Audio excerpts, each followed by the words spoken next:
you stop Khalil Mack? He's a tremendous player, but as you know, Vic, their entire front seven has been very impressive through their start of the season. So certainly we'll have a plan for Khalil Mack, like we have had for the Von Millers and the Bradley Chubbs and some of the other players that we faced thus far. But we're really overall defensively, their entire front seven is you'll have to have a plan for all of them. One of the biggest surprises with the offense this year so far has been the prominence of Darren Waller, who's done really well and put on a show in a couple of games where he's basically just taken over all that stuff underneath, yard after catch. How impressed are you with how well he's done, and how excited are you to be able to use a player that's that effective that early in the season? Again, we knew he was a tremendous athlete when we signed him, but then to see it come to fruition, what we thought, the player that he was, has been impressive on his part. But really, his whole story is a very impressive story. So he's waited for this opportunity his whole life, I think, and he was thankful for the second opportunity that we gave him, and he's certainly making the most of it. But when you see him athletically and have a chance to watch him run around on a football field, you realize how special he is and what kind of special skill set that he has. So we're excited about his start, and certainly we're excited about his future. Do we have an update on Ty Williams' status? Banged up still. He was dealing with a foot issue, but we've allowed him to rest, and hopefully he'll be ready to go on Sunday. Will Trevor Davis see a little more time? With Trevor's been practicing in his spot, the entire week this week that we've been practicing. So. Coach, 4 in, can you grade in your own minds Colton's performance, and depending on who they line up opposite him, obviously this week will be a challenge no matter who that is, yes? Yeah, and again, that's part of the reason why we signed Trent Brown on the other side, is that we think we have two formidable tackles. I think Trent has shown to come in and play the right side and has played very well, and Colton, I think, has accelerated his development on the left side, and we've been pleased with Colton's development. As a young player, we're happy with where he's at. We certainly know he's going to get better, but he's just kind of a guy that gets better through experience, and now he's 4 games into the season and through the first quarter, and we like where he's at. Welcome to London, Greg. Thank you. Head coach Gruden has signed a 10-year contract. How many Super Bowls do you think that you're going to get under his tenure? Yeah, as many as possible. Certainly, I think that's the goal of every staff. Obviously, is to get to the Super Bowl and win the Super Bowl. So that won't change. That certainly hasn't changed for him, and it won't change for our staff. That's the ultimate goal. Greg, the Bears don't arrive until tomorrow morning. Do you feel like it's been an advantage for your team to adjust and be here the whole week? Yeah, and that's the reason why we decided to go with a week-long schedule. Certainly, we thought it would be an advantage for us. We had a chance to come last year. We came over on a Thursday, and we didn't feel like our players were rested enough. So we decided to make a change this year in our schedule, and that's the reason why we decided to come Sunday.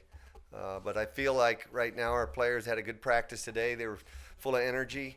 They looked rested. So we're counting on the fact that we came here Sunday to give us a little bit of an advantage. Yes. Hi, Greg. Oops, hi. The fact that you haven't won in London before, does that make the team even hungrier?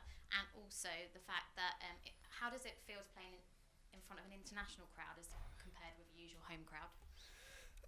It's a different crowd, obviously. The chanting throughout the games, I think that's something that's a European tradition. We don't get that in America in our stadiums. But I think the players that experience that were here last year, we have a number of new players that certainly weren't here last year, but the players that have been here kind of know what to expect, I think, when you come back. And again, for me, it's my 9th or 10th trip here to London, so I've experienced a lot in terms of the crowd and the different ways to prepare and to practice, and whether you come over on Thursday or Sunday. But I think our guys are just looking forward to the experience, to be honest with you. It's a tremendous challenge. The Bears present a tremendous challenge for us. But I think we're excited to be here and have a chance to showcase our skills in London. So far, something I've noticed with the offense is that you get out the gates early and you look really good towards the start of the game, and obviously you'd hope to do that every week. how important do you think it is specifically against the Bears to make sure that you get out the gate and start hot to put them under pressure and force them to score points on you guys? Yeah, I think we have done when we look back at the success that we've had this season and really in the games last season, it's so important to start fast, and we put a lot of emphasis and throughout the week on our, starting plays and our players have responded to that. So, starting fast, it's, what we consider to be, one of the keys to winning a football game is to get out to a fast start and really then put the, increase the tempo throughout the game, and then allows us to really to run the football and keep Josh Jacobs involved in the run game. But starting fast will be big for us, as it is every week. Greg, why do you think that Josh operates so well in heavy traffic? It just seems that when you watch him, that there are some plays that you think are going to be maybe 1 yard gains or losses that he manages to get 4 or 5. Like, why do you think that he's been so effective in that way? Well, part of it, I think we've talked about his body type. We mentioned early when we drafted him. I think I said our scouting department did a tremendous job in evaluating the player, and he's, as we said, he's what we considered a heavy runner. Very rarely when you saw him in college, and we see him now when he hits a pile, does he get knocked backwards? The pile usually moves forward. So he runs heavy.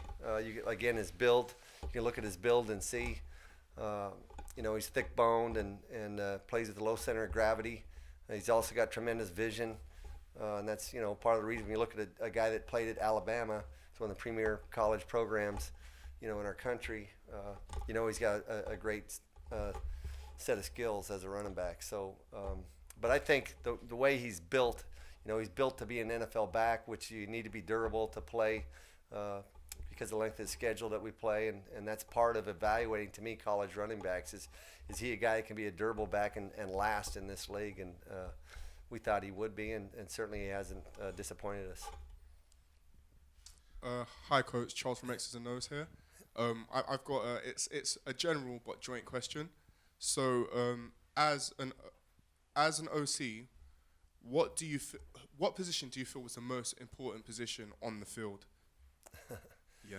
Well, they're all important, but I think when you're building a team, certainly you start the quarterback, and then you'd say left tackle, probably the person that protects the quarterback, and we certainly feel that a running back is important to our success. So probably would start with those 3 positions: the quarterback, the running back, and the left tackle.